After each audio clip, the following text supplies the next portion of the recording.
Hello, ಎಲ್ಲರಿಗೂ ನಿಮ್ಮ ಶರಣು ಯೂಟ್ಯೂಬ್ ಚಾನಲ್ಗೆ ಸ್ವಾಗತ. ಇವತ್ತು ನಾವು ಸಾಮ್ ಪಾರ್ಟ್ 2 ಸ್ಟಾರ್ಟ್ ಮಾಡ್ಲತ್ತಿದ್ದೆವು. Old a question papers detailed solution. Last 30th question ತನಕ ನೋಡಿದೆವು. ಇವತ್ತು ನಾವು 31st ಕ್ವಶನ್ ನೋಡೋಣ. 31st ಕ್ವಶನ್ ಏನು ಕೊಟ್ಟಾರ ನೋಡ್ರಿ. A rod of uniform cross section A. ಏನು ಒಂದು ರಾಡ್ ಕೊಟ್ಟಿದ್ದಾರೆ, ಸರಿನಾ? ಏನು ಒಂದು ರಾಡ್ ಅದ of uniform cross section A. Uniform cross section ಅಪ್ಪ ಅಂತಂದ್ರೆ ನೀವು ಈ ಮೆಟೀರಿಯಲ್ ರಾಡಿಗೆ ಕಟ್ ಮಾಡಿದ್ರೆ ಅಂತಿಕೋ, ಇದೇನು ಕಟ್ ಮಾಡಿದ್ದು ಇದೇನು ಪೋರ್ಷನ್ ಕಾಣಿಸ್ತಲ್ಲ, ಇದಕ್ಕೇನಂತಾರಪ್ಪ ಅಂತಂದ್ರೆ ಕ್ರಾಸ್ ಸೆಕ್ಷನ್ ಅಂತಾರೆ. ಸೊ ಇದ್ರ ಕ್ರಾಸ್ ಸೆಕ್ಷನ್ ಏನಾಗ್ತದ, ನಿಮ್ದು ಕ್ರಾಸ್ ಸೆಕ್ಷನಲ್ಲಿ ಏರಿಯಾ ಕೇಳೋರಂದ್ರೆ π/r ಆಗ್ತದೆ. ಇನ್ ಕೇಸ್ ಆಫ್ ರೆಕ್ಟ್ಯಾಂಗುಲರ್ ಅಥವಾ ಸ್ಕ್ವಯರ್ ಇತ್ತಂತ ತಿಕ್ಕೋರು, ಅದು ಕ್ರಾಸ್ ಸೆಕ್ಷನಲ್ ಏರಿಯಾ ಏನಾಗ್ತದೆ ಅಂತಂದರೆ equal to width into depth. Understood?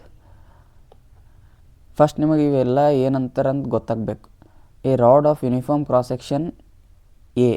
Cross section A ಅದ, ಲೆಂತ್ ಎಲ್ ಅದ, ಸರಿನಾ? ಕ್ರಾಸ್ ಸೆಕ್ಷನ್ ಎ ಕೊಟ್ಟಿದ್ದಾನ, ಇದ್ರ length L is deformed by delta when subjected to a normal force P. Normal force ಅಂತಂದರೆ along the axis of the bar ಏನು ಮಾಡ್ಲತ್ತಾರಪ್ಪ ಅಂತಂದ್ರೆ force ಒಂದು ಕಾಂಪ್ರೆಸಿವರೇ ಹಾಕ್ತಾರೆ, ಇಲ್ಲ ಅಂತಂದ್ರೆ ಒಂದು ಟೆನ್ಸೈಲ್ ಫೋರ್ಸರೇ ಹಾಕ್ತಾರೆ. ಸೊ ಕಾಂಪ್ರೆಸಿವರೇ ಹಾಕಲಿ ಟೆನ್ಸೈಲ್ರೇ ಹಾಕಲಿ, ಒಟ್ಟು ಎಷ್ಟಾಗ್ಯದ ಬಾಡಿ ಡಿಫಾರ್ಮ್ ಎಷ್ಟಾಗ್ಯದ, ಡೆಲ್ಟಾ ಆಗ್ಯದ. When subjected to a normal force P the Young's modulus E of the material is. E ಏನಂತ ಕೇಳತ್ತ ನಾವು. ನಿಮಗೆ ಗೊತ್ತು Young's modulus change in length equal to ಏನದ ನಿಮ್ಮದು ಅಂದರೆ delta. That is nothing but delta. ಏನು that is nothing but delta, ಸರಿನಾ? ಯಂಗ್ಸ್ ಮಾಡ್ಯುಲಸ್ ಅಂತಂದ್ರೆ ಏನಂತ ಕೇಳ್ಯಾನ ನಿಮಗೆ. ಸೊ ನೀವು ಡೈರೆಕ್ಟ್ ಹಾಕ್ಬೋದು, change in length equal to PL/AE ಅಂತ ನಿಮಗೆ ಡೈರೆಕ್ಟ್ ಗೊತ್ತಿತ್ತಪ್ಪ ಅಂತಂದ್ರೆ ಈ ಕಡೆ ಬರ್ತದೆ. So this equation becomes equal to PL/A delta L ಅಂತ ಬರ್ತದೆ. ಸೊ ಇದು ಆಪ್ಷನ್ ಇಲ್ಲದ PL/A ಡೆಲ್ಟಾ. ಸೊ ಇ ಆಗ್ತದೆ. ಇಲ್ಲ ನಿಮಗೆ ಹ್ಯಾಂಗೆ ಬಂತಂದು ಫುಲ್ ಬೇಕಿತ್ತಪ್ಪ ಅಂತಂದ್ರೆ ಇ ಅಂದ್ರೆ ಗೊತ್ತಾ ನಿಮಗೆ, stress by strain. Stress is nothing but load by area. Strain ಅಂತಂದರೆ change in length by original length. ಇಲ್ಲಿ ಲೆಂತ್ ಕೊಟ್ಟಿದ್ದಾರೆ ಅದಕ್ಕೆ. ಸೊ PL/A ಡೆಲ್ಟಾ ಎಲ್ ಮಾಡಿರಿ. Delta L equal to PL/AE. A ಈ ಕಡೆ ತಗೋರಿ, PL/A delta. Simple. Next question is 32 question. ಏನು? A prismatic beam of uniform flexural rigidity. ಏನು ಕೇಳಿದಾನಪ್ಪ ಅಂತಂದರೆ ಎ ಪ್ರಿಸ್ಮ್ಯಾಟಿಕ್ ಬಾರ್. ನಿಮ್ಮ ಫಸ್ಟ್ ಕ್ವಶನ್ ಓದಮ್. A prismatic beam of uniform flexural rigidity EI is simply supported over a span L.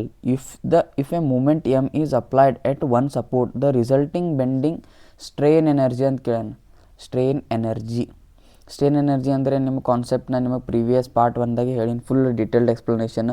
Strain energy ಅಂದ್ರೆ ಏನು, ಈಗ ನೀವು ಮಟೀರಿಯಲ್ ಒಂದು ಟೆನ್ಸೈಲ್ ಲೋಡ್ರೆ ಹಾಕ್ರಿ ಅಥವಾ ಕಾಂಪ್ರೆಸಿವ್ ಹಾಕ್ರಿ, ಅದರೊಳಗೆ ಒಂದು ಎನರ್ಜಿ ಸ್ಟೋರ್ ಆಗಿರ್ತದೆ. ಆ ಸ್ಟೋರ್ಡ್ ಎನರ್ಜಿಗೆ ಏನಂತಾರೆ, ಸ್ಟ್ರೇನ್ ಎನರ್ಜಿ ಅಂತಾರೆ. ಸೊ ಇಲ್ಲಿ ನೋಡ್ರಿ ಏನು ಕೊಟ್ಟಿದ್ದಾನೆ, ಈ ಪ್ರಿಸ್ಮ್ಯಾಟಿಕ್ ಬೀಮ್ ಅಪ್ಪ ಅಂತಂದ್ರೆ across the cross section full same ಇತ್ತು ಅಂತ ತಿಳ್ಕೊರಿ. ಆ ಬೀಮಿಗೆ ಏನಂತಾರೆ ಅಂತಂದ್ರೆ ಪ್ರಿಸ್ಮ್ಯಾಟಿಕ್ ಬೀಮ್. ಎಕ್ಸಾಂಪಲ್ ನೀವು ಒಂದು ಚಾಕ್ ಪೀಸ್ ತೊಗೋರಿ ಅಥವಾ ಪೆನ್ಸಿಲ್ ತೊಗೋರಿ. ಅದೇನಿರ್ತದೆ, ನೀವು before sharpening of the pencil ಅದರ ಕ್ರಾಸ್ ಸೆಕ್ಷನ್ ಫುಲ್ಲು ಸೇಮ್ ಇರ್ತದೆ from top to start to end. ಅದಕ್ಕೇನಂತಾರೆ ಪ್ರಿಸ್ಮ್ಯಾಟಿಕ್ ಅಂತಾರೆ, ಪ್ರಿಸ್ಮ್ಯಾಟಿಕ್ ಪೆನ್ಸಿಲ್ ಅಂತಾರೆ. ಅಂದ್ರೆ ಕ್ರಾಸ್ ಸೆಕ್ಷನ್ ಎಲ್ಲೂ ಚೇಂಜ್ ಆಗಲ್ಲ. ಹಾಗೆ ಪ್ರಿಸ್ಮ್ಯಾಟಿಕ್ ಬೀಮ್ ಕ್ರಾಸ್ ಸೆಕ್ಷನ್ ಎಲ್ಲೂ ಚೇಂಜ್ ಆಗಲ್ಲ, ಎಲ್ಲ same start to end. Flexural rigidity EI. ನಿಮ್ಮ ಫ್ಲೆಕ್ಚರಲ್ ರಿಜಿಡಿಟಿ ಅಂತಂದ್ರೆ ಏನಂತ ಗೊತ್ತಾಗಬೇಕು. ಫ್ಲೆಕ್ಚರಲ್ ರಿಜಿಡಿಟಿ ಅಪ್ಪ ಅಂತಂದ್ರೆ ಅದು ಎಷ್ಟು ಸ್ಟ್ರಾಂಗ್ ಮತ್ತು ಸ್ಟಿಫ್ ಅದ ಅಂದಂಗೆ. ಯಾವಾಗ ನೀವು ಒಂದು ಇದು ಅದ ಅಂತ ತಿಕ್ಕೋರಿ, ಒಂದು ಬೀಮ್ ಅದ ಅಂತ ತಿಕ್ಕೋರಿ. ಇದಕ್ಕೆ ನೀವೇನು ಮಾಡ್ತೀರಿ, ಬೆಂಡ್ ಮಾಡ್ಲಿಕ್ಕೆ ಸ್ಟಾರ್ಟ್ ಮಾಡ್ತೀರಿ. ಕಡೆಯಿಂದ ಹಿಡಿದು ಏನು ಮಾಡ್ತೀರಿ, ಬೆಂಡ್ ಮಾಡ್ಲಿಕ್ಕೆ ಸ್ಟಾರ್ಟ್ ಮಾಡ್ತೀರಿ ಅಂತ ತಿಕ್ಕೋರಿ. ಅದು ಎಷ್ಟು ಸ್ಟ್ರಾಂಗ್ ಮತ್ತು ಸ್ಟಿಫ್ ಅದ to when you try to bend it, ಸರಿನಾ? ವೆನ್ ನೀವು ಯಾವಾಗ ಬೆಂಡ್ ಮಾಡ್ಲಿಕ್ಕೆ ಟ್ರೈ ಮಾಡ್ತಿರಲ್ಲ ಅದು ರೆಸಿಸ್ಟೆನ್ಸ್ ತೋರಿಸ್ತಿರ್ತದೆ. ಸೊ ಅದ್ರ ಸಲ ಫ್ಲೆಕ್ಚರಲ್ ರಿಜಿಡಿಟಿ ಅಂದ್ರೆ ಆ ರೆಸಿಸ್ಟೆನ್ಸ್ ಇದ್ದಂಗೆ ಫ್ಲೆಕ್ಚರಲ್ ರಿಜಿಡಿಟಿ. ಸೊ ಅದ್ರದ್ದು ಏನು ಬರ್ತದೆ ಅಂತಂದರೆ ಇ ಇಂಟು ಐ. ಇ ಅಂತಂದ್ರೆ ನಿಮಗೆ ಗೊತ್ತದ ಏನು ಯಂಗ್ಸ್ ಮಾಡ್ಯುಲಸ್ ಅಥವಾ ಮಾಡ್ಯುಲಸ್ ಆಫ್ ಎಲಾಸ್ಟಿಸಿಟಿ ಅಂತ ಕರಿತೀವಿ. ಐ ಅಪ್ಪ ಅಂತಂದ್ರೆ ಗೊತ್ತು ಮೂಮೆಂಟ್ ಆಫ್ ಇನರ್ಷಿಯಾ. ಅದು ಸೆಕ್ಷನ್ ವೈಸ್ ವೇರಿ ಆಗ್ತದೆ. ಈಗ ಎಕ್ಸಾಂಪಲ್ ರೆಕ್ಟ್ಯಾಂಗ್ಯುಲರ್ ಸೆಕ್ಷನ್ ಇತ್ತಪ್ಪ ಅಂತಂದ್ರೆ ಏನಾಗ್ತದೆ BD³/12 ಆಗ್ತದೆ. ಹಂಗೆ ಸರಿನಾ?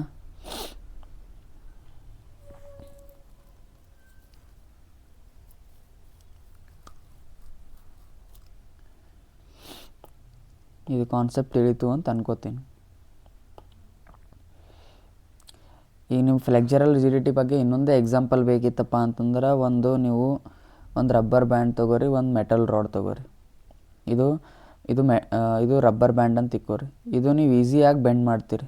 ಹಿಂಗೆ ಇಲ್ಲಿ ನೀವು ಎರಡು ಕಡೆ ಫೋರ್ಸ್ ಹಾಕಿ ಬೆಂಡ್ ಮಾಡಿದ್ರೆ ಈಸಿಯಾಗಿ ಬೆಂಡ್ ಆಗ್ತದೆ ಅಂತಂದ್ರೇನು ಅದ್ರದ್ದು ಲೋ ರಿಜಿಡಿಟಿ ಅದ ಅಂತಂದಂಗೆ. ಸೊ ಇದು ನೀವು ಬೆಂಡ್ ಮಾಡ್ಲಿಕ್ಕೆ ಟ್ರೈ ಮಾಡಿದ್ರೆ ಬೆಂಡ್ ಆಗಲ್ಲ, ಸ್ವಲ್ಪ ಆಗ್ತದೆ. ಅದೇನದ ಹೈ ರಿಜಿಡಿಟಿ ಅದ ಅಂದಂಗೆ. ಯಾವುದು? Steel rod. Got it? Strain energy ಕೇಳಿದಾನೆ, ಹಾಕ್ತೀರಿ. ಸೊ ಲೆಂತ್ ಎಲ್ಲ ಸಿಂಪ್ಲಿ ಸಪೋರ್ಟೆಡ್ ಮೂಮೆಂಟ್ ಏನು ಮಾಡ್ಲತ್ತಾರ, ಒಂದು ಎಂಡ್ ಕಡೆ ಮೂಮೆಂಟ್ ಅಪ್ಲೈ ಆಗ್ಲತ್ತದ. ಸ್ಟ್ರೈನ್ ಎನರ್ಜಿ ಫಾರ್ಮುಲಾ ನಿಮಗೆ ಹೇಳಿ ನಾನು ನಿಮಗೆ ಸರಿ ಪಾಠದಾಗೆ ಹೇಳೀನಿ. ಡ್ಯೂ ಟು ಫ್ಲೆಕ್ಚರ್ ಯು ಅಂದ್ರೇನು? Strain energy. ಸ್ಟ್ರೈನ್ ಎನರ್ಜಿ ಏನು ಫಾರ್ಮುಲಾ? m²L/2EI. ಏನು? m²L/2EI ಫ್ಲೆಕ್ಚರಲ್ಲಿ ಅದ. ಅದಕ್ಕಿದು ಈಗ ಫೇನ್ರೆ ಬರೀ ಆಕ್ಸಿಯಲ್ ಲೋಡ್ ಇತ್ತಂತಿಕೋ, ಇಲ್ಲಿ ಮೂಮೆಂಟ್ ಕೊಟ್ಟಿದ್ದಿಲ್ಲಪ್ಪ, ಇವ ಏನು ಕೊಟ್ಟಾನ? ಒಂದು ಲೋಡ್ ಕೊಟ್ಟಾನ ಬರೀ P ಅಂತ. ಆವಾಗ ನಿಮ್ಮದು ಸ್ಟ್ರೈನ್ ಎನರ್ಜಿ ಎಷ್ಟು ಸ್ಟೋರ್ ಆಗಿರ್ತಿತ್ತು ಅಂತಂದರೆ P²L/2EE. Got it? So here it is a moment. So due to flexure m²L/2EI. So option D is the correct answer. Next question is, a bar of 80 mm diameter and 800 mm length is subjected to an axial load of 200 kN. ಇನ್ನು ಕೊಟ್ಟಿದ್ದಾನೆ ಒಂದು bar ಅದ,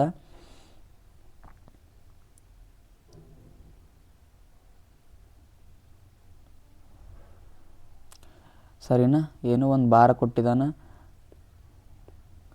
ಅದರ diameter ಎಷ್ಟು? 80 mm. So 80 mm is the diameter and 800 mm is the length. ಇದೇನಿದು? ಇಲ್ಲಿ ಹಿಡಿದು ಇಲ್ಲಿ ತನಕ ಲೆಂತ್ ಎಷ್ಟು? 800 mm. Next subjected to axial load. Axial load ಅಂದ್ರೆ ಗೊತ್ತು, ಅಲಾಂಗ್ ಆಕ್ಸಿಯಲ್ ಅಪ್ಪ ಅಂತಂದ್ರೆ ಆಕ್ಸಿಸ್ ಆಫ್ ಸ್ಟ್ರಕ್ಚರಲ್ ಮೆಂಬರ್. ಇದ್ರದ್ದು ಆಕ್ಸಿಸ್ ಏನು ಬರ್ತದೆ? ಇಲ್ಲಿ ಬರ್ತದೆ. ಸೊ ಅಲ್ಲಿ ಲೋಡ್ ಅಪ್ಲೈ ಮಾಡ್ಲತ್ತಾರೆ ಏನಂತೇವೆ ಅದಕ್ಕೆ ನಾವು ಆಕ್ಸಿಯಲ್ ಲೋಡ್ ಅಂತ. ಎಷ್ಟು? 200 kN ಅಪ್ಲೈ ಮಾಡ್ಯಾರ. It elongates by 0.3 mm and the diameter decreases by 0.01 mm. What is the Poisson's ratio of the material of the bar? ನಿಮಗೆ ಗೊತ್ತು ಏನು ಕೊಟ್ಟನ ಇಲ್ಲಿ? L is increased by 0.3 meter ಅಂತ 0.3 mm ಕೊಟ್ಟನ. ಡಯಾ ಏನು ಕೊಟ್ಟದೇನಪ್ಪ ಅಂತಂದ್ರೆ ಡಿಕ್ರೀಸ್ಡ್ ಬೈ 0.01 mm ಅಂತ ಕೊಟ್ಟಿದ್ದಾನ. Next ನಿಮಗೇನು ಕೇಳತ್ತಾನಪ್ಪ ಅಂತಂದ್ರೆ ಪಾಯ್ಸನ್ಸ್ ರೇಷಿಯೋ ಕೇಳತ್ತಾನ. ಸೊ ಅವಾಗ ನೀವು ಪಾಯ್ಸನ್ಸ್ ರೇಷಿಯೋ ಏನು ಮಾಡ್ತೀರಿ ಅಂತಂದ್ರೆ lateral strain by longitudinal strain ಅದ, ಫಾರ್ಮುಲಾ ಅದ. Okay, lateral strain by longitudinal strain ಹಾಕ್ತೀರಿ. ಲ್ಯಾಟ್ರಲ್ ಸ್ಟ್ರೈನ್ ಎಷ್ಟದ ನಿಮಗೆ? ನಿಮ್ಗೆ ಹೇಳಿನ ಲ್ಯಾಟ್ರಲ್ ಅಂತಂದರೆ ಯಾವ ಡೈರೆಕ್ಷನ್ ಬರ್ತದೆ, ಲಾಂಗಿಟ್ಯೂಡ್ನಲ್ಲಿ ಯಾವ ಡೈರೆಕ್ಷನ್ ಬರ್ತದೆ, ಪಾರ್ಟ್ 1 ಫುಲ್ ಎಕ್ಸ್ಪ್ಲೇನ್ ಮಾಡೀನಿ. ಸೊ ಲ್ಯಾಟ್ರಲ್ ಅಪ್ಪ ಅಂತಂದ್ರೆ ಬಿ ಅಥವಾ D. In case of rectangular section ಇತ್ತಪ್ಪ ಅಂತಂದ್ರೆ ಸರ್ಕ್ಯುಲರ್ ಸೆಕ್ಷನ್ ಇತ್ತಪ್ಪ ಅಂತ ಡಿ ಅಂದರೆ ಡಿ ಡಿಕ್ರೀಸ್ ವೇರಿ ಆಗೋದು ಅಂದರೆ perpendicular to applied load. Lateral strain ಅಪ್ಪ ಅಂತಂದ್ರೆ ಏನು? 0.01. ಎಷ್ಟು ಚೇಂಜ್ ಆಗ್ಯದ? 0. ಡಯಾದಾಗ ಇಷ್ಟು ಚೇಂಜ್ ಆಗ್ಯದ. ಒರಿಜಿನಲ್ ಡಯಾ ಎಷ್ಟಿತ್ತು ನಿಮ್ಗೆ? 80 ಇತ್ತು. ಡಿವೈಡೆಡ್ ಬೈ 0.3 ಲೆಂತ್ನಾಗ ಆಗಿದ್ದು, ಒರಿಜಿನಲ್ ಲೆಂತ್ ಇದ್ದಿದ್ದು 800. ಇದೇನಿದು? ಮ್ಯೂ. ಇದು ನೀವು ಇಕ್ವೇಟ್ ಮಾಡಬೇಕು ಅಂದರೆ 0.01 ಡಿವೈಡೆಡ್ ಬೈ 80 ಇಂಟು 800/0.3 ಇಕ್ವೇಟ್ ಮಾಡಿದ್ರೆ ಎಷ್ಟು ಬರ್ತದೆ ನಿಮ್ಗೆ? 1/3 ಬರ್ತದೆ. 1/3 that is 0.33. So answer is 0.33. Got it? Next question is same question. A bar of 40 mm diameter and 400 mm length subjected to an axial load of 100 kN. It elongates by 0.15 mm and diameter decreases by 0.005 mm. what is the Poisson's ratio of the material of the bar. So he has asked the same question, so you have to follow the same steps as the previous problem. So if you see this one, so a bar, okay, consider a bar of length 400 mm and what is the dia 40 mm subjected to an axial load of 100 kilonewton. 100 kilonewton tensile ಮಾಡಿರಿ ಅಥವಾ ಟೆನ್ಸೈಲೇ ಮಾಡ್ಬೇಕು. ಯಾಕಪ್ಪ ಅಂತಂದರೆ ಇಲ್ಲೇನು ಕೊಟ್ಟನ length ಏನಾಗ್ತದೆ ಎಲಾಂಗೇಟ್ಸ್ by 0.15. ನೀವು elongation ಮಾಡಿದಾಗೆ length ಆಗ್ತದೆ ಮತ್ತು ಡಯಾಮೀಟರ್ ಡಿಕ್ರೀಸ್ ಆಗ್ತದೆ. Next mu is nothing but minus lateral strain by longitudinal strain ಮಾಡ್ತೀರಿ ಮೈನಸ್ 0.0005 ಲ್ಯಾಟ್ರಲ್ ಸ್ಟ್ರೇನ್ ಏನದ ಡಯಾಮೀಟರ್ ಚೇಂಜ್ ಆಗಿದ್ದು with respect to original diameter, ಇದು ಲೆಂತ್ ಚೇಂಜ್ ಆಗಿರೋದು ಎಲ್ಲ ಇಕ್ವೇಟ್ ಮಾಡ್ತೀರಿ. ಎಷ್ಟು ಬರ್ತದೆ ನಿಮ್ಗೆ 1/3 ಬಂತು. So answer is 0.33. Next question, a bar made of material which has a modulus of elasticity. ನಿಮಗೇನು ಕೊಟ್ಟನ ಮಾಡ್ಯುಲಸ್ ಎಲಾಸ್ಟಿಸಿಟಿ E = 2 × 10⁵ MPa ಕೊಟ್ಟಿದ್ದಾನೆ. ನೆಕ್ಸ್ಟ್ ಎ ಪಾಯ್ಸನ್ಸ್ ರೇಷಿಯೋ ಅಂದ್ರೇನು ಮ್ಯೂ 0.25 ಕೊಟ್ಟಿದ್ದಾನೆ. Next which one of the following corresponds to shear modulus of the material.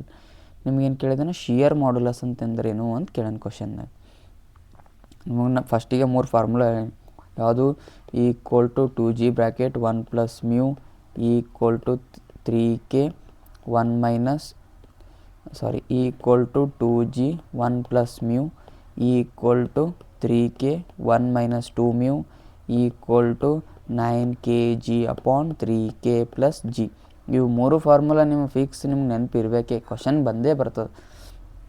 ಇದ್ರಾಗ ನಿಮಗೆ formula use ಆಗೋದು first one E = 2g 1 + μ. ಅದ್ರೊಳಗೆ ನೀವೇನು ಮಾಡಬೇಕು values just we have to put the values. ನಿಮ್ಗೇನು ಕೇಳೋಣ ಶಿಯರ್ ಮಾಡ್ಯುಲಸ್ ಕೇಳೋಣ. ಇದಕ್ಕೆ ಶಿಯರ್ ಮಾಡ್ಯುಲಸ್ಸಿಗೆ ಇನ್ನೊಂದು ಏನಂತಾರೆ ಮಾಡ್ಯುಲಸ್ ಆಫ್ ರಿಜಿಡಿಟಿನು ಅಂತ ಕೂಡ ಕರೀತಾರೆ. G = ಏನು E/2 × 1 + μ. ಸಬ್ಸ್ಟ್ಯೂಟ್ ಮಾಡಿರಿ, you will get the answer. So ನೀವು ಒನ್ ಟೈಮ್ ಪ್ರಾಬ್ಲಮ್ ಸಾಲ್ವ್ ಮಾಡ್ಬೇಕು. ಯಾಕಪ್ಪ ಅಂತ ನಿಮ್ಮ ಎಕ್ಸಾಮ್ದಾಗ ಕ್ಯಾಲ್ಕುಲೇಟರ್ ಅಲ್ಲವಿಲ್ಲ.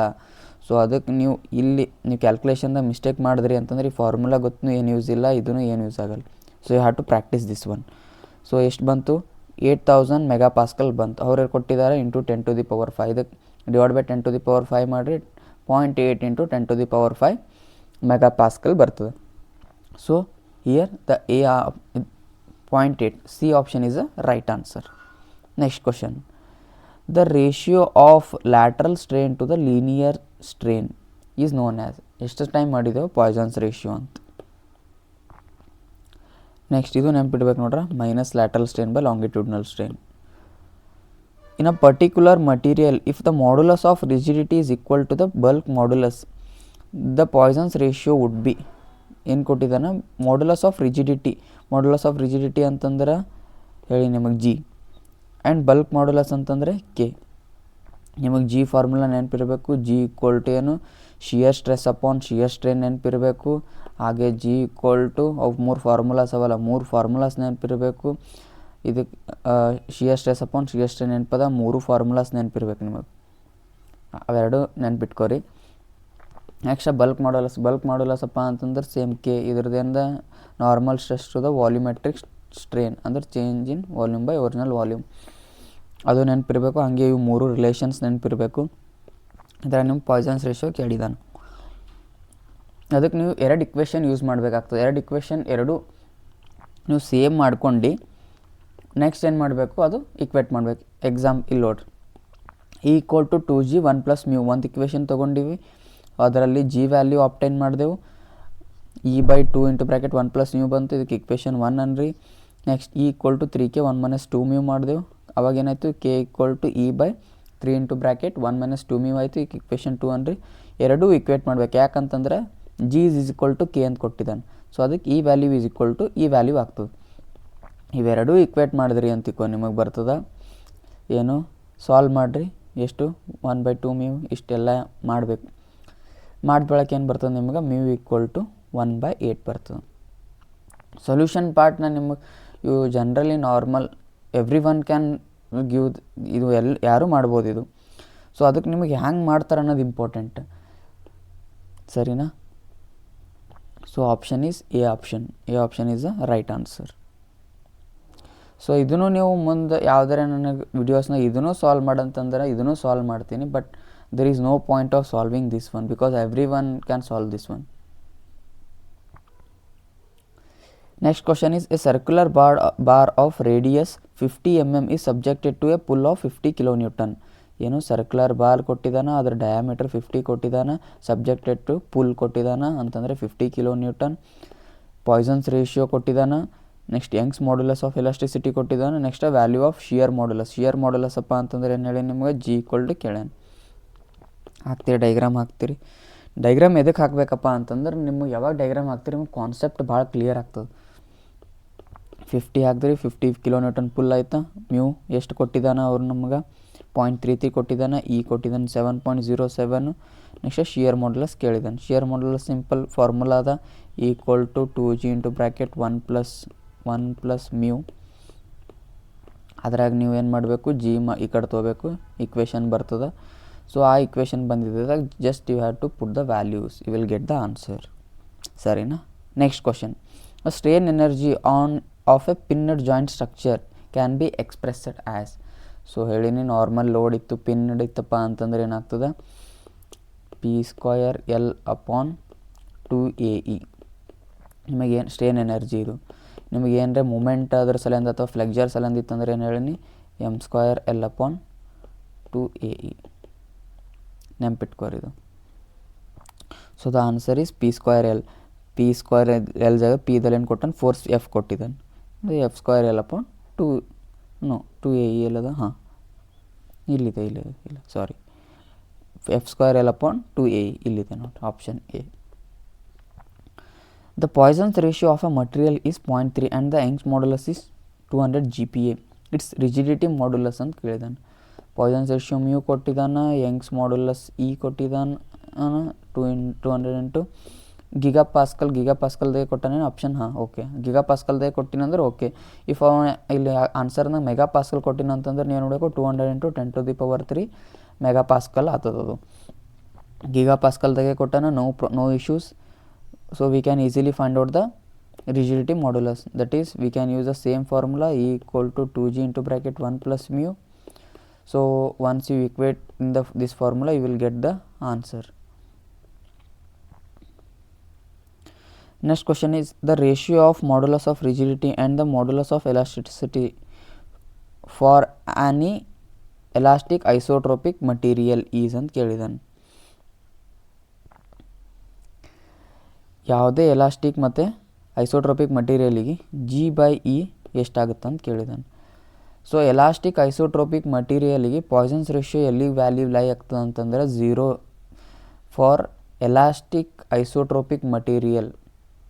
ಮ್ಯೂ = 0 ಮ್ಯೂ = 0.5 ಇರ್ತದೆ. ಇವೆರಡರ ನಡಬರ್ಕ್ ಇರ್ತದೆ. ಸೊ ಫಸ್ಟ್ ಇದು ಒಂದು ಹಾಕಿ ಇಕ್ವೇಟ್ ಮಾಡಮ್ಮಿ, ನೆಕ್ಸ್ಟ್ ಇದು ಹಾಕಿ ಇಕ್ವೇಟ್ ಮಾಡಮ್ಮಿ. ಸೊ ನಿಮಗೆ ರೇಂಜ್ ಸಿಗ್ತದೆ. ಸರಿನಾ? ನೆಕ್ಸ್ಟ್ ಇಲ್ಲ ಏನದ ಅಂತಂದರೆ ಫಾರ್ ಮ್ಯೂ ಸೇಮ್ ಯೂಸ್ ಮಾಡ್ಬೇಕು. E = 2G × 1 + mu formula apply ಮಾಡಿರಿ. ಮ್ಯೂ ಇಸ್ ಇವು 0 ಪುಟ್ ಮಾಡಬೇಕು, 0.5 ಪುಟ್ ಮಾಡಬೇಕು. ಸೊ ಅವಾಗ ಏನು ಬರ್ತದೆ ನಿಮಗೆ, G/E 0.5 ಬಂತು ಮತ್ತು G/E 1/3 ಬಂತು. ಸೊ ಲೆಸ್ ದ್ಯಾನ್ ಎಷ್ಟು, ಇದಕ್ಕಿಂತಲೂ ಹೆಚ್ಚಿಗೆ ಇರ್ತದೆ, ಇದಕ್ಕಿಂತಲೂ ಕಡಿಮೆ ಇರ್ತದೆ. ಸರಿನಾ?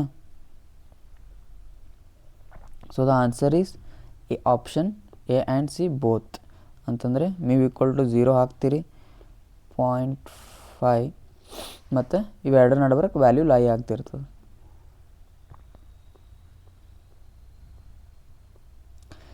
Next question is the ratio of linear stress to the linear strain. Linear stress to the linear strain simple, ಎಲ್ಲರೂ ಹೇಳ್ತಾರೆ modulus of elasticity is = linear stress ಅಂತಾರೆ ಅಥವಾ normal stress to normal strain ಅಂತಾರೆ. So modulus of rigidity. When a material the modulus of rigidity is, modulus of rigidity ಅಂತಂದ್ರೆ ಏನು, modulus of rigidity ಅಂತಂದರೆ G ಕೊಟ್ಟಿದ್ದಾನೆ ಎಷ್ಟು, 100 GPa. ಪಾಯ್ಸನ್ಸ್ ರೇಷಿಯೋ ಕೊಟ್ಟಿದ್ದಾನೆ 0.25. Elastic modulus E ಕೇಳಿದ್ದಾನೆ. Same you have to apply the same formula, you will get the answer. Next, the loss of stress with the time at constant strain is called. ನಿಮ್ಗೇನಲ್ಲತ್ತದ stress ಕಮ್ಮಲತ್ತದ. Stress ಕಮ್ಮಲತ್ತದ ಅಂತಂದ್ರೆ ಒಂದು ಮಟೀರಿಯಲ್ದ ಇದಕ್ಕೆ load per unit area ಏನಲ್ಲತ್ತದ ಕಡಿಮೆ ಹಾಕೋದು ಬರ್ತದೆ. ಏನು ಕಡಿಮೆ ಅಲ್ಲತ್ತದ, ಏನು ಹೆಂಗೆ ಟೈಮ್ ಲ್ಯಾಪ್ಸ್ ಆದಂಗೆ. ಸೊ ಅದಕ್ಕೆ ಏನಂತಾರಪ್ಪ ಅಂತಂದರೆ ರಿಲ್ಯಾಕ್ಸೇಷನ್ ಅಂತಾರೆ. So creep is different. ಕ್ರೀಪಪ್ಪ ಅಂತಂದ್ರೆ ನೀವು ಪಾರ್ಟ್ 1ದಾಗ ಹೇಳಿನಿದು ಕ್ರೀಪ್ ಬಗ್ಗೆ. ಏನು ಈಗ ಒಂದು CC ರೋಡ್ದ ಅಂತ ತಿಕ್ಕೋರಿ, ಇಲ್ಲಿದು ಥರ್ಮಲ್ ಎಕ್ಸ್ಪ್ಯಾನ್ಷನ್ ಸಲಿಂದ ಸ್ಪೆಷಲಿ ಕ್ರೀಪ್ ಅದ್ರ ಸಲಿಂದ ಬಿಟ್ಟಿರ್ತಾರೆ ಒಂದಿಷ್ಟು ಸ್ವಲ್ಪ ಜಾಗ. ಯಾಕಂದ್ರೆ ಬಿಸಿಲ್ನಾಗ ಸಮ್ಮರ್ ಟೈಮ್ಸ್ನಾಗ ವಿಡ್ತ್ ಹೆಚ್ಚಿಗೆ ಆಗ್ತದೆ, ವಿಂಟರ್ ಟೈಮ್ನಾಗ ಶ್ರಿಂಕೇಜ್ ಕಡಿಮೆ ಆಗ್ತದೆ. ಸೊ ಅದಕ್ಕೆ ಆ ಗ್ಯಾಪ್ ಬಿಟ್ಟಿರ್ತಾರೆ. ಅದು ಇದಕ್ಕೆ ಅದು ಡ್ಯೂ ಟು ಕ್ರೀಪ್ ಆಗ್ತದೆ. ಶ್ರಿಂಕೇಜ್ ಗೊತ್ತು ನಿಮಗೆ, ಶ್ರಿಂಕೇಜ್. ಡಕ್ಟಿಲಿಟಿನೂ ಗೊತ್ತದ ನಿಮಗೆ. ಡಕ್ಟಿಲಿಟಿ ಅಂತಂದ್ರೆ ಏನಿಲ್ಲ, ಇದೇ ರಾಡಿಂದು ಡಕ್ಟೈಲ್ ಅದ ಇಲ್ಲ ಟೆನ್ಷನ್ ಅಪ್ಲೈ ಮಾಡ್ತೀರಿ, ಅದೇ ಎಲಾಂಗೇಟ್ ಹಾಕೋದು ಬರ್ತದೆ, ಅದೇ ಡಕ್ಟಿಲಿಟಿ ನಿಮಗೆ ಗೊತ್ತಾಗದ. Next Young's modulus of a perfectly rigid body is. Young's modulus of perfectly rigid body. Perfectly rigid ಬಾಡಿಯಪ್ಪ ಅಂತಂದ್ರೆ ಸ್ಟ್ರೇನ್ ಏನಾಗ್ತದೆ ಇರಲ್ಲ, ಅಂದ್ರೆ ಆಲ್ಮೋಸ್ಟ್ ನೆಗ್ಲಿಜಿಬಲ್ ಟು 0 ಇರ್ತದೆ. So what is a perfect rigid body? Perfect rigid body ಅಂತಂದ್ರೆ ನಿಮಗೇನಿರಲ್ಲ, strain ಇರಲ್ಲ. ಸೊ ಸ್ಟ್ರೇನ್ ಇರಲಪ್ಪ ಅಂತಂದ್ರೆ ಏನಾಗ್ತದೆ ನಿಮಗೆ ಗೊತ್ತು, Young's modulus is stress upon strain. So directly you could put the stress, strain 0, almost 0. So the answer will be infinite. Young's modulus ಏನಿರ್ತದಪ್ಪ ಅಂತಂದರೆ ಇನ್ಫನೈಟ್ ಇರ್ತದೆ. ಯಾವುದಕ್ಕೆ? Perfectly rigid body. ಇದು ಭಾಳ ಇಂಪಾರ್ಟೆಂಟ್ ನೋಡ್ರ, ಇದು ಕ್ವಶನ್.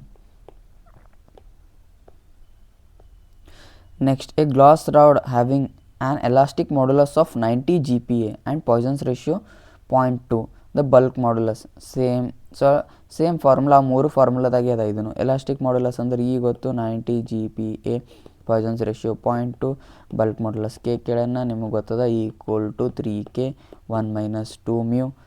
ಮ್ಯೂ ಈ ಜಾಗದಾಗ ಈ ವ್ಯಾಲ್ಯೂ ಹಾಕ್ತೀರಿ, ಮ್ಯೂ ಜಾಗದಾಗ ಮ್ಯೂ ವ್ಯಾಲ್ಯೂ ಹಾಕ್ತೀರಿ, ಕೆ ವ್ಯಾಲ್ಯೂ ಫೈಂಡ್ ಔಟ್ ಮಾಡ್ತೀರಿ. ಸಿಂಪಲ್.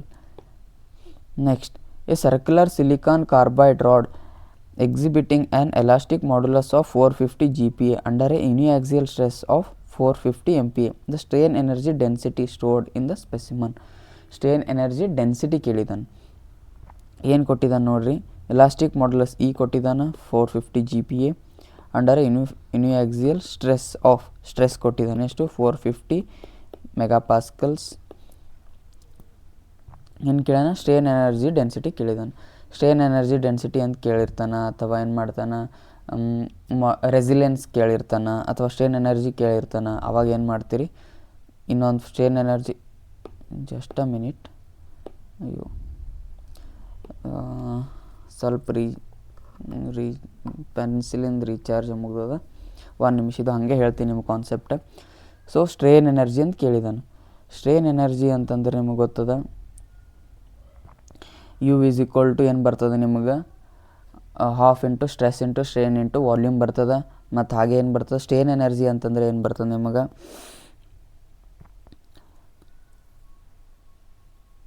ಒಂದು ಲೋಡ್ ಪಾಯಿಂಟ್ ಲೋಡ್ ಇತ್ತಪ್ಪ ಅಂತಂದ್ರೆ ಅದಕ್ಕೆ ಬೇರೆ ಸ್ಟ್ರೇನ್ ಎನರ್ಜಿ ಫಾರ್ಮುಲಾ ಅದ ನಿಮಗೆ, P²L/2AE ಅದ.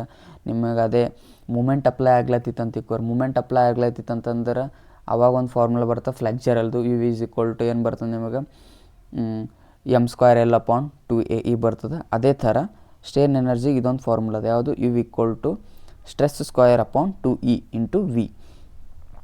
ಅದ್ರಾಗ ಏನು ಸ್ಟ್ರೇನ್ ಎನರ್ಜಿ ಡೆನ್ಸಿಟಿ ಕೇಳಿದಾನೆ, V ಕೊಟ್ಟಿಲ್ಲ. So σ²/2E. ಇದ್ರೊಳಗೆ simply you have to put ಇದ್ರೊಳಗೆ GPa ಅಂತದ, ಇದ್ರೊಳಗೆ ಏನು ಮಾಡಬೇಕು, ಅದಕ್ಕೆ MPa ಮಾಡ್ಕೋಬೇಕು. ಹಂಗಂದ್ರೆ 450 × 10⁻³ MPa ಆಗ್ತದೆ. ತಿಳಿತಾ? Done. So the next question is, in a stress strain plot the following points appear: limit of proportionality, elastic limit, upper yield point, ultimate strength point, point of rupture, the correct sequence of the occurrence of these points ಅಂತ ಕೇಳಿದಾನೆ. ಇವೆಲ್ಲ ನಿಮಗೆ ಕೊಟ್ಟಿದ್ದಾನೆ. So ನಿಮಗೆ ಗೊತ್ತಿರಬೇಕು stress strain diagram. Stress strain diagram ಏನಿರ್ತದೆ, ಈ type ಇರ್ತದೆ.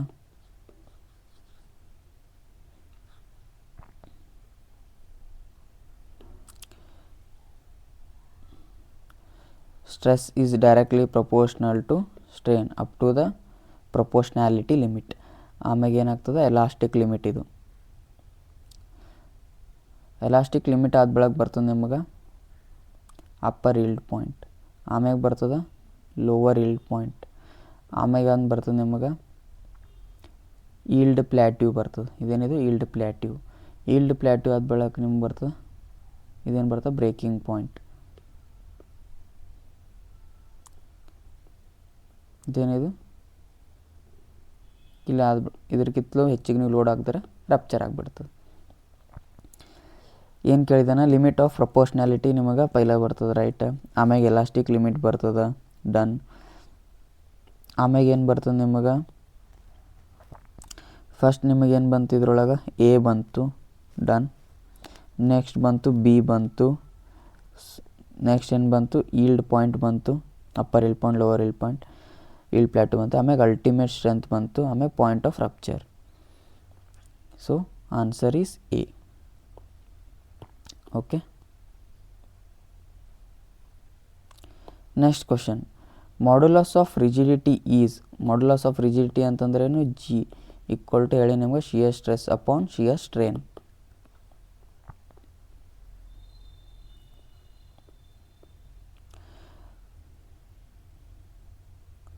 Next question is, the effect of external forces or nature of internal forces developed in a body may be.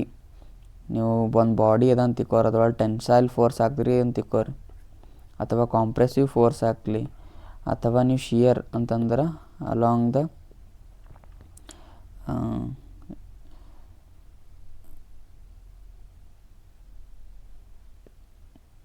Radial ಡೈರೆಕ್ಷನ್ನಾಗ force ಹಾಕ್ದ್ರಿ ಅಂತ ತಿಕ್ಕೋರಿ, ಟ್ಯಾಂಜೆಂಟ್ನು ಅಂತ ಕರೀತಾರೆ.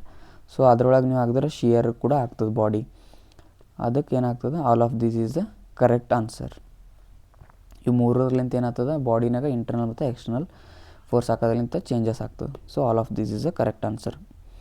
Next question is Poisson's ratio. ನಿಮಗೆ ಗೊತ್ತದ 0 to 0.5 very ಆಗ್ತದೆ. ಇದರೊಳಗೆ ಇದು ಯಾವುದೂ ಆಪ್ಷನ್ ಕೊಟ್ಟಿಲ್ಲ. So option D is the correct answer. Next modulus of resilience ಅಂತಂದ್ರೆ ಹೇಳಿ ನಿಮಗೆ, modulus of resilience is nothing but one type of strain energy ಇದ್ದಂಗೆ. ಅಂದ್ರೆ ಯಾವುದರೇ ಮಟೀರಿಯಲಿಗೆ ನೀವು ಎಲಾಂಗೇಟ್ ಮಾಡಿದ್ರಿ ಅಂತ up to the elastic limit, ಅದರೊಳಗೆ ಏನಾಗ್ತಿರ್ತದೆ ಮಟೀರಿಯಲ್ ಸ್ಟೋರ್ ಆಗಿರ್ತದೆ, ಎನರ್ಜಿ ಸ್ಟೋರ್ ಆಗಿರ್ತದೆ. ಆ ಎನರ್ಜಿ ಸ್ಟೋರ್ ಆಗಿರ್ತದೆ it is the energy stored in the material. We call it as modulus of resilience. ಇದ್ರೊಳಗೆ ಎರಡು ನೆನಪಿಡ್ರಿ, ಒಂದು ರೆಸಿಲಿಯನ್ಸ್ ಅಂತೆ ಮಾಡ್ಯುಲಸ್ ಆಫ್ ರೆಸಿಲಿಯನ್ಸ್. ಒಂದು ಮಟೀರಿಯಲ್ನಾಗ ಎನರ್ಜಿ ಸ್ಟೋರ್ ಆಗಿರ್ತದೆ ನೋಡ್ರಿ, ಅದಕ್ಕೆ ರೆಸಿಲಿಯನ್ಸ್ ಅಂತಂದು ಕರೀತಾರೆ. ಈಗ ನೆಕ್ಸ್ಟ್ ಮಾಡ್ಯುಲಸ್ ಆಫ್ ರೆಸಿಲಿಯನ್ಸ್ ಇತ್ತಿಕೋ ದ ಮ್ಯಾಕ್ಸಿಮಮ್ ಎನರ್ಜಿ ಸ್ಟೋರ್ಡ್. ಇದು ಏನು ಎನರ್ಜಿ ಸ್ಟೋರ್ಡ್, ಇದು the maximum energy stored when the material is elastic limit ತನಕ ಏನು ಮಾಡ್ತೇವೆ ಡಿಫಾರ್ಮ್ ಮಾಡ್ತೇವಲ್ಲ ಅಲ್ಲಿ ತನಕ. ಅದಕ್ಕೇನಂತಾರೆ ಮಾಡ್ಯುಲಸ್ ಆಫ್ ರೆಸಿಲಿಯನ್ಸ್. ಅದ್ರದ್ದು ಯೂನಿಟ್ ಕೇಳತ್ತಾರ ಅವ್ರು. ಯೂನಿಟ್ ನಿಮಗೆ ಗೊತ್ತಾ σ²/2e ಮಾಡ್ತೀರಿ. σ², ಇದು ಸಿಗ್ಮಾ ಇಸ್ ನಥಿಂಗ್ ಬಟ್ ಸ್ಟ್ರೆಸ್ಸಿಂದ ಏನು N/mm², ಅದ್ರ whole square divided by N/m². So N/mm² into ಇದೆಲ್ಲ ಸಾಲ್ವ್ ಮಾಡ್ತೀರಿ, Nm/m³ ಆಗ್ತದೆ. ನ್ಯೂಟನ್ ಮೀಟರ್ ಅಂತಂದರೆ ಏನು ಜೂಲ್/m³ ಆಯಿತು. ಇಲ್ಲಿ Joule/m³ ಕೊಟ್ಟಿಲ್ಲ, ಅದಕ್ಕೆ Joule/mm³ is the correct answer. Next, in case of stepped bar of a material subjected to an axial load the total elongation. So total elongation ಅಂತಂದ್ರೆ ಏನು, ಸ್ಟೆಪ್ಡ್ ಬಾರ್ ಅದ ಅಂತಂದ್ರೆ ಈ ಟೈಪ್ ಬಾರ್ಸ್ ಇರ್ತಾವೆ, ಹಿಂಗಿರ್ತಾವೆ ಬಾರ್ಗಳು. ಅಂದ್ರೆ ಹಿಂಗೆ ಒಂದ್ರೊಳಗೆ 3 ಟೈಪ್ ಇಮ್ಯಾಜಿನ್ ಮಾಡಿ, ಈ ಟೈಪ್ ಇರ್ತದೆ ಒಂದ್ರೊಳಗೆ ಒಂದು. ಸೊ ಅವಾಗ ಏನಪ್ಪ ಅಂತಂದ್ರೆ PL/AE ಅಂತ ನಿಮಗೆ ಗೊತ್ತದ. ಹಂಗಂತಂದ್ರೆ ಏನಾಯಿತು, PL/AE ಅಂದರೆ L1/A1, L2/A2 ಅಪ್ ಟು ಏನು LN/AN. So the answer will B D. Next question, under compression loading what would be the area under the stress strain curve. So ನಿಮಗೆ ಸ್ಟ್ರೆಸ್ ಸ್ಟ್ರೇನ್ ಕರ್ವ್ ಗೊತ್ತಿರಬೇಕು. ಇದು stress, ಇದು strain ಅದ ಅಂತ ತಿಳ್ಕೊರಿ. ಇದು ನಿಮಗೆ up to elastic limit ತನಕ, ಪ್ರೊಪೋರ್ಷ್ನಾಲಿಟಿ limit, elastic limit. ಇಲ್ಲಿ ಏನು ಮಾಡ್ತೀರಿ, ಇದು ಏರಿಯಾ ಅದ ನೋಡ್ರಿ. ಇದು ಏನು ರೀಪ್ರೆಸೆಂಟ್ ಮಾಡ್ತದೆ ಅಂತ ಕೇಳತ್ತಾರ ಅವ್ರು. ಸೊ ಈ ಏರಿಯಾ ಅಂತಂದ್ರೆ ಏನು ರೀಪ್ರೆಸೆಂಟ್ ಮಾಡ್ತದೆ ಅಂತಂದ್ರೆ ಇಟ್ ಈಸ್ ದ ಎಷ್ಟು ಎನರ್ಜಿ ಸ್ಟೋರ್ ಆಗಿರ್ತದೆ ನೋಡಿ, energy stored per unit volume. ಇದೇನು ರಿಪ್ರೆಸೆಂಟ್ ಮಾಡ್ತದೆ ನಿಮಗೆ, energy stored per unit volume. So the answer is energy required to cause the failure. So we can define in this manner also. Next question is, which type of cross section can attain yield moment but not plastic moment before the failure by plate buckling ಅಂತ ಕೇಳಿದ್ದಾನೆ ನಿಮಗೆ. Okay, ನಿಮಗೆ first ಏನು ಗೊತ್ತಿರಬೇಕು ಇದ್ರಾಗ ಅಂತಂದರೆ yield moment ಅಂದರೆ ಏನು ಅಂತ ಗೊತ್ತಿರಬೇಕು. ಏನು ಮಾಡಿರಿ, ಜಸ್ಟ್ ಅ ಮಿನಿಟ್. ಈಗ ಇದು ಎಕ್ಸ್ಪ್ಲೇನ್ ಮಾಡ್ತೀನಿ, ಇಲ್ಲಿ ಎಕ್ಸ್ಪ್ಲೇನ್ ಮಾಡೋಣ. ಈಗ ಏನು ಮಾಡಿರಿ, ನಿಮ್ಮಲ್ಲಿ ಒಂದು ಪೀಸ್ ಆಫ್ ಮೆಟಲ್ ಅದ ಅಂತ ತಿಕ್ಕೋರಿ ನೀವು. ಇದಕ್ಕೆ ಏನು ಮಾಡ್ತೀರಿ ನೀವು, ಒಂದು ಪೀಸ್ ಆಫ್ ಮೆಟಲ್ ಅದ ಅಂತ ತಿಕ್ಕೋರಿ ನೀವು. ಇದಕ್ಕೆ ಏನು ಮಾಡ್ತೀರಿ ನೀವು, ಬೆಂಡ್ ಮಾಡ್ಲಿಕ್ಕೆ ಟ್ರೈ ಮಾಡ್ತೀರಿ. ಈಗ ನೀವು ಇದಕ್ಕೆ ಬೆಂಡ್ ಮಾಡ್ಲಿಕ್ಕೆ ಟ್ರೈ ಮಾಡಿದಾಗ, ಇಷ್ಟು ಬೆಂಡ್ ಮಾಡ್ಲಿಕ್ಕೆ ಟ್ರೈ ಮಾಡಿದಾಗ ಅದೇನಾಗ್ತದೆ, ಮತ್ತು ಆಮೇಲೆ ಅದೇ ಶೇಪಿಗೆ ರೀಗೇನ್ ಆಗ್ತದೆ. ಇಫ್ ನೀವು ಭಾಳ ಫೋರ್ಸ್ ಅಪ್ಲೈ ಮಾಡಿ ಮತ್ತು ಬೆಂಡ್ ಮಾಡಿದ್ರೆ ಅಂತ ತಿಳ್ಕೊರಿ, ಹಿಂಗೆ ಬೆಂಡ್ ಮಾಡಿದ್ರೆ ಅಂತ ತಿಳ್ಕೊರಿ, ಅವಾಗ ಏನಾಗ್ತದೆ, ಅದು ಬೆಂಡ್ ಆಗಿದ್ದು ವಾಪಸ್ ಬರಲ್ಲ. ಯಾವ ಪಾಯಿಂಟಿಗೆ ಅದು ಬೆಂಡ್ ಆಗೇ ಇರ್ತದೆ ನೋಡಿ, ಸ್ಟೇಸ್ ಟು ಬೆಂಡ್. ಯಾವ ಪಾಯಿಂಟಿಗೆ ಅದು ನಿಮಗೆ ಬೆಂಡ್ ಆಗೇ ಇರ್ತದಲ್ಲ, ಅದಕ್ಕೆ ಏನಂತಾರೆ ಈಲ್ಡ್ ಪಾಯಿಂಟ್ ಅಂತ ಕರೀತಾರೆ. ಆ ಪಾಯಿಂಟಿಗೆ ಏನಂತಾರೆ ಈಲ್ಡ್ ಪಾಯಿಂಟ್ ಅಂತ ಕರೀತಾರೆ. ಓಕೆನಾ, ತಿಳಿತು. ಒಂದು ಮೆಟಲ್ ಟೈಪ್ ಅದ ಅಂತ, ಒಂದು ಪೀಸ್ ಆಫ್ ಮೆಟಲ್ ಅದ ಅಂತ ತಿಕ್ಕೋರಿ, ನೀವು ಜೆಂಟಲಾಗಿ ಬೆಂಡ್ ಮಾಡ್ಲತ್ತರ ಅಥವಾ ಬೆಂಡ್ ಮಾಡಿದಾಗ ಅದೇ ಶೇಪಿಗೆ ವಾಪಸ್ ಬರ್ತಿತ್ತಪ್ಪ ಅಂತಂದ್ರೆ ಇಟ್ಸ್ ನಾಟ್ ಎನ್ ಪ್ರಾಬ್ಲಮ್. ಅದು ಏನರೇ ನಿಮಗೆ ವಾಪಸ್ ಅದೇ ಥರ ಬೆಂಡ್ ಇದ್ದಿದ್ದು ಬೆಂಡ್ ಟೈಪೇ ಉಳಿತಂತ ತಿಕ್ಕೋರಿ, ಆ ಯಾವ ಪಾಯಿಂಟಿಗೆ ನಾಗ ಬೆಂಡ್ ಟೈಪೇ ಉಳಿದಿರ್ತದೆ ನೋಡಿ, ಆ ಪಾಯಿಂಟಿಗೆ ಏನಂತಾರೆ ಈಲ್ಡ್ ಪಾಯಿಂಟ್ ಅಂತ ಕರೀತಾರೆ. ನೆಕ್ಸ್ಟ್, ಈಗ ನೀವು ಎಕ್ಸಾಂಪಲ್ ಈಲ್ಡ್ ಪಾಯಿಂಟ್ಗಿಂತಲೂ ಮತ್ತು ಹಾಗೆ ನೀವು ಅದು ಆದ ಬಳಕೂ ಹಾಗೆ ಬೆಂಡ್ ಮಾಡಿದ್ರೆ ಅಂತ ತಿಕ್ಕೋರಿ, ಅವಾಗ ಏನಾಗ್ತದಪ್ಪ ಅಂತಂದ್ರೆ ಇನ್ನೂ ಹೆಚ್ಚಿಗೆ ಏನಾಗ್ತದೆ, ಬೆಂಡ್ ಆಗ್ತದೆ. ಆ ಹೆಚ್ಚಿಗೆ ಬೆಂಡ್ ಆಗಿರೋದಕ್ಕೆ ಏನಂತಾರಪ್ಪ ಅಂತಂದ್ರೆ ಪ್ಲಾಸ್ಟಿಕ್ ಮೂಮೆಂಟ್ ಅಂತಾರೆ. ಓಕೆ, ಅದಕ್ಕೇನಂತಾರೆ ಪ್ಲಾಸ್ಟಿಕ್ ಮೂಮೆಂಟ್ ಅಂತ ಕರೀತಾರೆ. ನೆಕ್ಸ್ಟ್, ಈಗ ನಿಮಗೇನು ಗೊತ್ತಾಗಬೇಕು, ಸೆಮಿ ಕಾಂಪ್ಯಾಕ್ಟ್ ಸೆಕ್ಷನ್ ಅಂತಂದ್ರೆ ಏನು ಗೊತ್ತಾಗಬೇಕು ನಿಮಗೆ. ಸೆಮಿ ಕಾಂಪ್ಯಾಕ್ಟ್ ಸೆಕ್ಷನ್ ಅಂತಂದರೆ, ನೀವು ಒಂದು ಸೆಕ್ಷನ್ ಅದ ಅಂದ್ರೆ ಒಂದು ಮೆಟಲಿನ ಸೆಕ್ಷನ್ ಯಾವ ಟೈಪ್ ಅದ ಅಂತಂದರೆ, ಇದು ಮೆಟಲ್ ಅದ ಅಂತ ತಿಳ್ಕೊರಿ, ಒಂದು ಪೀಸ್ ಆಫ್ ಮೆಟಲ್. ಅದ್ರ ಸೆಕ್ಷನ್ ಯಾವ ಟೈಪ್ ಅದಪ್ಪ ಅಂತಂದರೆ,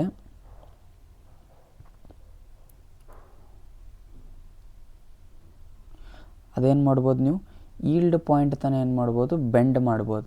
ಬಟ್ ನೀವು ಈಲ್ಡ್ ಪಾಯಿಂಟ್ಲಿಂತಿಲ್ಲ ಸ್ವಲ್ಪ ಬೆಂಡ್ ಮಾಡ್ರೆ ಏನಾಗ್ತದೆ, ಮಟೀರಿಯಲ್ಲ ಫೇಲೇ ಆಗಿಬಿಡ್ತದೆ ಡೈರೆಕ್ಟ್.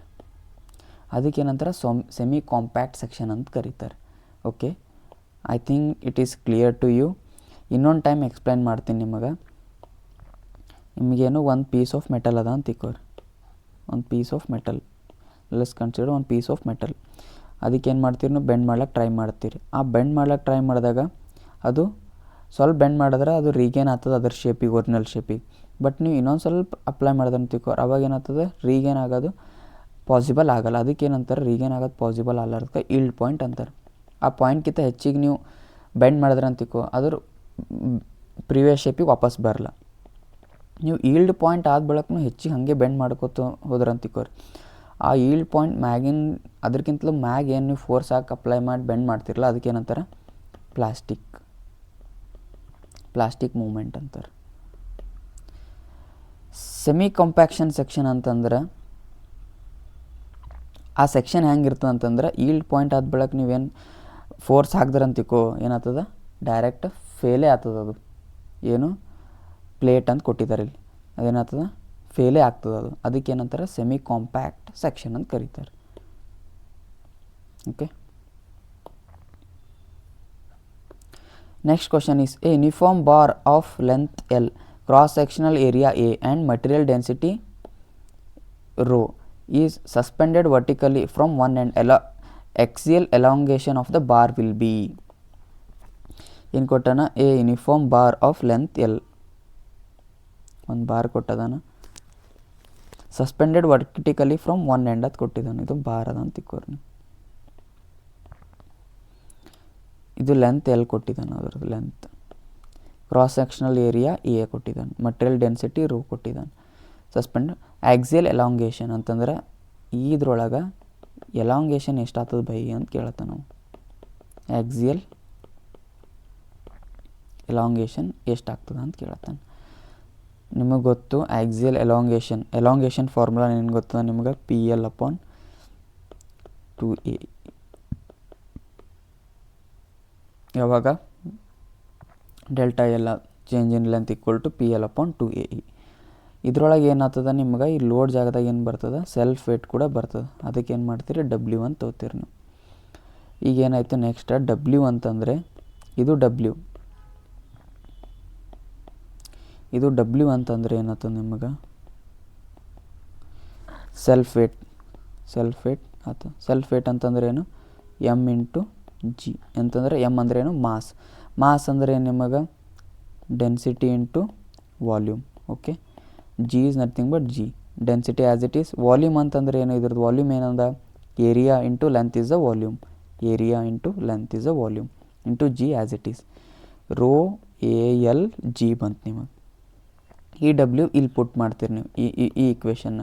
ಆವಾಗ ನಿಮಗೆ ಬರ್ತದೆ delta L equal to ρALG into L divided by 2AE. So A get cancels, L becomes L square, density L square G upon 2E. So ಅದು ಆಪ್ಷನ್ ನಿಮಗೆ ಎಲ್ಲದ ನೋಡ್ರಿ, ಈ ಆಪ್ಷನ್ನಾಗ ಅದ ನೋಡ್ರಿ, density into G into L square divided by 2E. So the answer is A. Got it? Okay.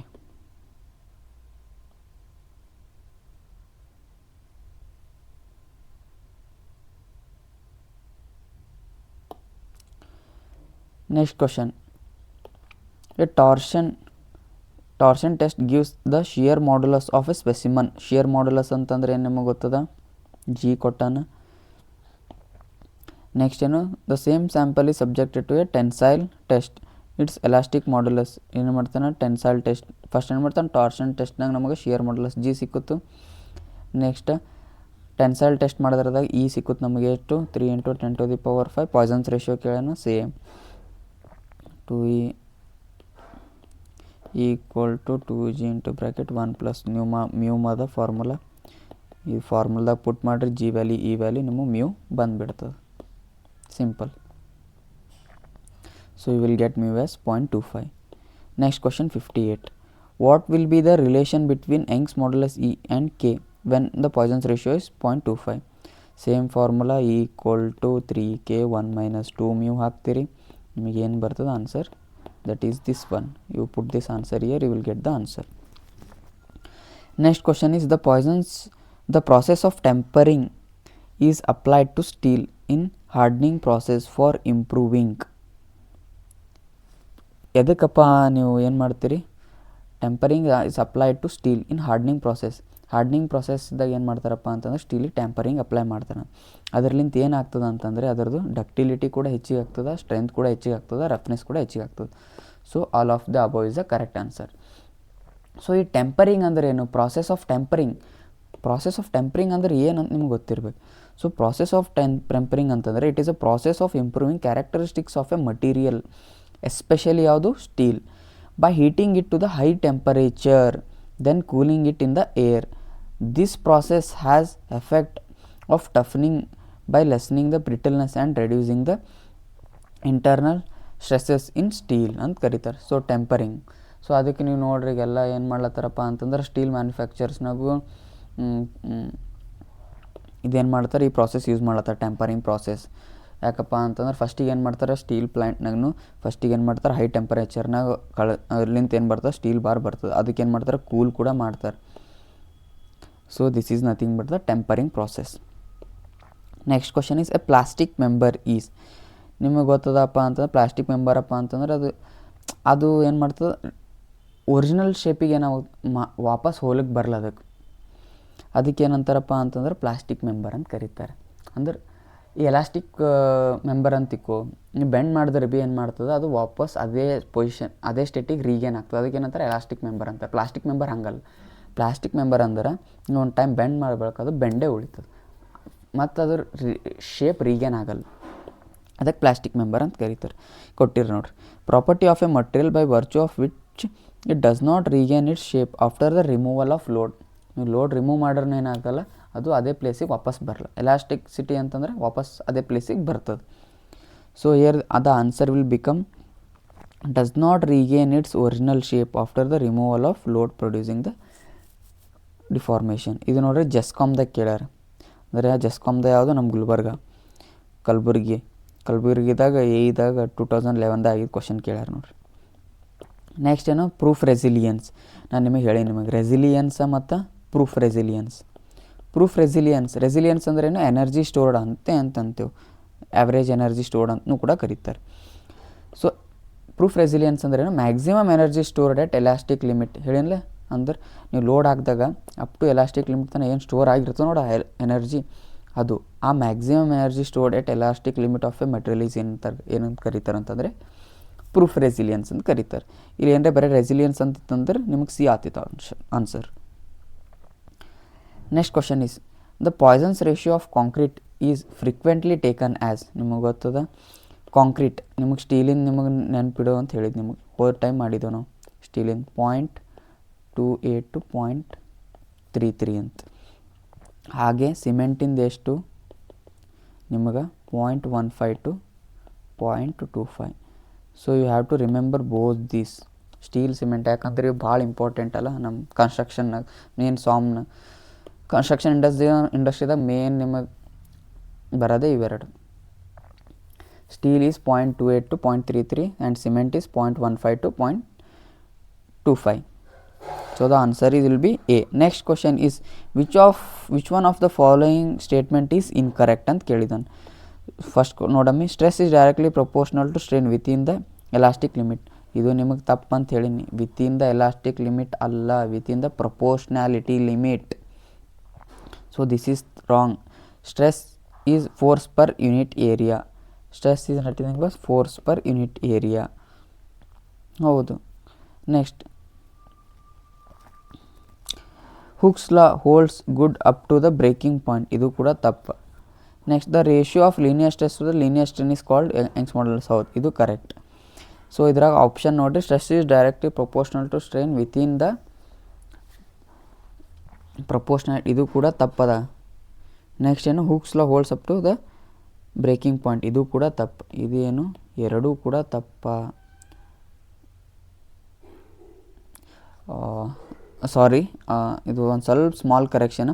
Stress is directly proportional to strain within the elastic limit. Okay, correct. But ಏನು, Hooke's law ಎದಕ್ಕೆ applicable ಆಗಿರ್ತಪ್ಪ ಅಂತಂದ್ರೆ up to proportionality limit. ಏನು, up to Hooke's law is valid up to the proportionality limit, ಅದು elastic limit ಆಗಲ್ಲ. Okay, so the answer will be the C. Next question, when a bar is subjected to a change of temperature and its deformation is prevented, which one of the following stresses is induced?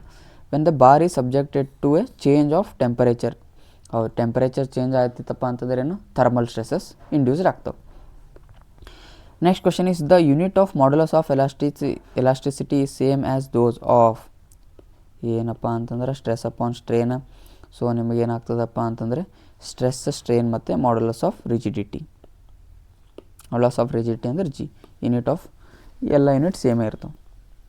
Next, when a body is subjected to 2 equal and opposite pulls as a result of body which tends to extend its length, the stress and strain induced is. Stress ಮತ್ತು strain ಏನಾಗ್ತದೆ ಅಂತ ಕೇಳೋಣ. ಇದೇನದ, ಒಂದು body ಇದೆ ಅಂತ ತಿಕ್ಕೋರಿ. ಅವಾಗೇನು ಮಾಡ್ತಾರೆ, opposite ಸೈಡ್ನ full ಮಾಡ್ತಾರೆ ಅಂತ. ಅವಾಗೇನಾಗ್ತದೆ, ಟೆನ್ಸೈಲ್ ಸ್ಟ್ರೆಸ್ ಕೂಡ ಆಗ್ತದೆ, ಹಾಗೆ ಟೆನ್ಸೈಲ್ ಸ್ಟ್ರೇನ್ ಕೂಡ ಆಗ್ತದೆ. ಅದಕ್ಕೆ ಏನಂತೀವಿ ನಾವು, ಟೆನ್ಸೈಲ್ ಸ್ಟ್ರೆಸ್ ಮತ್ತು ಟೆನ್ಸೈಲ್ ಸ್ಟ್ರೇನ್ ಇಂಡ್ಯೂಸ್ ಆಗ್ತದೆ ಅಂತ. ಈ ಎಕ್ಸಾಂಪಲ್ ಏನಂದ್ರೆ ಬಾಡಿ ಕಾಂಪ್ರೆಸಿವ್ ಮಾಡ್ಲತ್ತೀರಿ ಅಂತೀಕೋ, ಅವಾಗ ಏನಾಗ್ತದೆ, ಕಾಂಪ್ರೆಸಿವ್ ಸ್ಟ್ರೆಸ್ ಮತ್ತು ಕಾಂಪ್ರೆಸಿವ್ ಸ್ಟ್ರೇನ್ ಇಂಡ್ಯೂಸ್ ಆಗ್ತದೆ.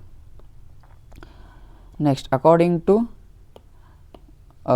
Robert Hooke, stress is directly proportional to strain within proportionality limit. Hooke's law ಅದೇ ಹೇಳತ್ತೀನಿಲ್ಲ, ಸ್ಟ್ರೆಸ್ಸಿಗೆ ನಿಮ್ಗೆ ಜನ್ರಲಿ ನಾರ್ಮಲ್ ಟರ್ಮ್ಸ್ನಾಗ ಬಂತಂತ ತಿಕ್ಕೋರಿ. ಇದು ಹೇಳ್ತೀನಿ, stress is directly proportional to strain within elastic limit. ನಿಮ್ಗೆ ಈ ಟೈಪ್ ಸ್ಟೇಟ್ಮೆಂಟ್ ಕೊಟ್ಟನ ಇದು ಕರೆಕ್ಟ್ ಆಯಿತು. ಬಟ್ ಹುಕ್ಸ್ ಲಾ ವ್ಯಾಲಿಡ್ ಯಾವಾಗ ಆಗ್ತದೆ ಅಂತ ಕೇಳ್ತಾನೆ ನಿಮಗೆ, ಅದಕ್ಕೆ ನಂಗೆ ಇಲ್ಲಿ ಕನ್ಫ್ಯೂಸ್ ಆಗಿದ್ದು. ಬಟ್ ಹುಕ್ಸ್ ಲಾ ಎದಕ್ಕೆ ಎಲ್ಲಿ ತನಕ ಅಪ್ಲೈ ಆಗ್ತದೆ ಅಂತಂದ್ರೆ ಅಪ್ ಟು ಪ್ರಪೋರ್ಷ್ನಾಲಿಟಿ ಲಿಮಿಟ್ ಹೇಳ್ತಾನಿಲ್ಲ. According to Robert Hooke, stress is directly proportional to strain within proportionality limit, not elastic limit.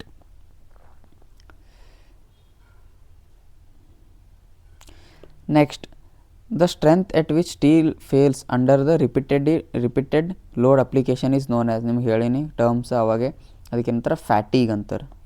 ಫ್ಯಾಟಿಗ್ ಅಪ್ಪ ಅಂತಂದ್ರೆ ರಿಪಿಟೇಟಿವ್ ಕಾಂಪ್ರೆಷನ್ ಮತ್ತು ಟೆನ್ಸೈಲ್ ಲೋಡ್ ಅಪ್ಲೈ ಮಾಡೋದು ಒಂದು ಮೆಂಬರ್ ಮೇಲೆ. Next question is the property by which a material resists impact load is called. Impact load ಅಪ್ಪ ಅಂತಂದ್ರೆ sudden load ಮಾಡ್ಲತ್ತಿತ್ತಪ್ಪ ಅಂದ್ರೆ toughness ಅಂತಾರೆ. ಇದು ಕೂಡ ನಿಮ್ಮ ಪಾರ್ಟ್ 1 ಫುಲ್ ಹೇಳೀನಿ. So the property of a material to resist the impact load is called as toughness. Next question is the maximum stress that can be applied to a material for an infinite number of cycles of repeated stresses without causing failure is called as. ಇದಕ್ಕೇನಂತಾರೆ endurance limit ಅಂತಾರೆ ನೋಡ್ರಿ. ಏನು ಇದು important ನಿಮಗೆ ಭಾಳ. Endurance limit ಅಂದ್ರೆ ಏನಂತ ಕೇಳ್ತಾನೆ. ಎಂಡೂರೆನ್ಸ್ ಲಿಮಿಟ್ ಅಂತಂದ್ರೆ ಏನು ನಿಮಗೆ ಅಂತಂದ್ರೆ, ಒಂದು ಮೆಟೀರಿಯಲ್ ಅದ ಅಂತ ತಿಕ್ಕೋರಿ, ಅದ್ರ ಮ್ಯಾಗ ನೀವು ಮ್ಯಾಕ್ಸಿಮಮ್ ಸ್ಟ್ರೆಸ್ ಹಾಕ್ಬೋದು for an infinite number of cycles. ಎಷ್ಟು ನೀವು ಮ್ಯಾಕ್ಸಿಮಮ್ ಹಾಕ್ತೀರಿ ನೋಡಿ, ಇದಿಷ್ಟು ನಿಮಗೆ ಸ್ಟೇಟ್ಮೆಂಟೇ ಎಕ್ಸ್ಪ್ಲೈನ್ ಮಾಡ್ತದೆ full. The maximum stress that can be applied ಅಂದ್ರೆ ಲೋಡ್ ಪರ್ ಯೂನಿಟ್ ಏರಿಯಾ ಹಾಕೋದು ಎಷ್ಟು, for an infinite number of cycles of repeated stress without causing failure, ಅದಕ್ಕೇನಂತಾರೆ ಎಂಡೋರೆನ್ಸ್ ಲಿಮಿಟ್ ಅಂತಾರೆ. ಎಂಡೋರೆನ್ಸ್ ಲಿಮಿಟ್ ಅಂದ್ರೇನು, it is the stress level below which even a large number of stress cycle cannot produce fatigue or failure. ಇದು ಭಾಳ important ನಿಮಗೆ endurance limit. So ನಾವು ಅವಾಗೆ explain ಮಾಡಿದ್ರೆ ನಿಮ್ಗೆ ಸ್ಟ್ರೆಸ್ ಸ್ಟ್ರೇನ್ ಡಯಾಗ್ರಾಮ್ ಇಲ್ಲದ ನೋಡ್ರಿ. ಅಪ್ಪರ್ ಇಲ್ ಪಾಯಿಂಟ್, ಲೋವರ್ ಇಲ್ point, yielding plot, ultimate sensor ಇರುತ್ತೆ, ಆಮೇಲೆ ನೆಕ್ಕಿಂಗ್ ರೀಜನ್ ಫ್ರ್ಯಾಕ್ಚರ್ ಆಗಿಬಿಡ್ತದೆ, ಸ್ಟ್ರೇನ್ ಹಾರ್ಡ್ನಿಂಗ್ ಇದು. Next question, the modulus of elasticity of A rolled structural mild steel is. ಇದು ನಮ್ಗೆ ಗೊತ್ತಿರಬೇಕು 2 × 10⁵ ನ್ಯೂಟನ್ ಪರ್ mm² ಅಥವಾ 2 × 10⁵ ಯಾವುದು ಮೆಗಾ ಪಾಸ್ಕಲ್ ಅಂತ ಕೊಡ್ತಾನೆ. ಮೆಗಾ ಪಾಸ್ಕಲ್ ಅಂತಂದ್ರೇನು newton per mm². Poisson's ratio involving, Poisson's ರೇಷಿಯೋದಾಗ ಏನಿರ್ತದಪ್ಪ ಅಂತಂದ್ರೆ ಹೇಳ್ತೀನಿ, Poisson's ratio is nothing but lateral strain by longitudinal strain. So strain ಇರ್ತದೆ, ಅದೇನು strain, lateral strain by longitudinal strain.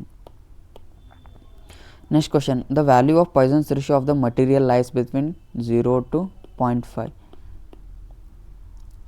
0 to 0.5 ಆಗ್ತದೆ. ಇಲ್ಲಿ ಕೊಟ್ಟೆ ನೋಡಿ, ಕಾರ್ಕಿಗೇನು 0, ರಬ್ಬರಿಗೆ 0.5. For metals it varies between 0.25 to 0.34. ನಿಮಗೆ ಹೇಳಿನ ಸ್ಟೀಲಿಗೆ ಎಷ್ಟದ 0.28 to 0.33. ಅದೇ ಸಿಮೆಂಟಿಗೂ ಹೇಳಿದವಲ್ಲ, ಸಿಮೆಂಟ್ ಕೂಡ 0.15 to 0.25. Next, the property of a material by which it returns partly or completely to its initial shape after the unloading is called. So initial ವಾಪಸ್ ಬರೋದಕ್ಕೆ ಏನಂತಾರೆ, elastic limit ಅಂತಾರೆ, ಗೊತ್ತೇ ಅದ. So the value of stress up to which a member regains ಇಸ್ಟ್ original shape ಬರ್ತದೆ, ಎಲ್ಲಿ ತನಕ ಬರ್ತದೆ, ಎಲಾಸ್ಟಿಕ್ ಲಿಮಿಟ್ ತನಕ ಬರ್ತದೆ. ಸೊ ಇವೆಷ್ಟಾಯಿತು 74 ಕ್ವಶನ್ಸ್ ಆದವು. ನೆಕ್ಸ್ಟ್ ಪಾರ್ಟ್ನಾಗ 75 ಅನ್ವರ್ಡ್ಸ್ ಕ್ವಶನ್ಸ್ ನೋಡಮ್. ನಿಮಗೇನಾದರೂ ಇದ್ರೊಳಗೆ ಇಂಪ್ರೂವ್ಮೆಂಟ್ ಬೇಕಿಸಪ್ಪ ಅಂತಂದ್ರೆ ಅಥವಾ ಹೇಳೋ ಸ್ಟೈಲ್ ಏನಾರ ಚೇಂಜ್ ಮಾಡಬೇಕಿತ್ತಂದ್ರೆ ಕಮೆಂಟ್ ಸೆಕ್ಷನ್ದಾಗ ಹೇಳ್ರಿ. Okay, and thank you everyone for attending the class. Okay, thank you.